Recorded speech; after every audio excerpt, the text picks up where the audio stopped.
Ay sus, welcome back mga bulikat kong kaibigan at mga haliparot.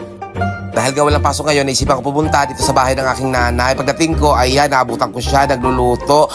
Masarap nga pala yung niluluto niya, dilis, at yun o, inihaw na talong. Wow, ang sarap-sarap niyan. Titirahin natin yan. Siyempre, habang nagluluto ang aking nanay at inaantay ko, siyempre, yan, nag-relax muna ako dito sa kanilang kama. Wala naman siyang kasama, kaya sinamahan ko na siya dito. At yun, instant, may pagkain na tayo, magmumukbang na tayo dito sa kanilang bahay. O diba, tara, let's go, samahan niyo ako. Sa pagkakataon nga niyan, inuna ko itong inihaw na talong kasi matagal ako hindi nakakain ito. Sinawsaw ko sa bagoong, and then yun, diretso subo. Para kung patabaing baboy dito sa bahay nila. Ang sarap ng ulam ko, Pilipinong-Pilipino. Talong na inihaw, prito, tapos dilis na sinangag. Yung mga nakakain po nito, comment-comment lang dyan sa baba. Ayan, binabitin nga tayo kaya nagkuha pa tayo ng kanin. Nilabas siya na yung sinaing dito sa labas ni Mama.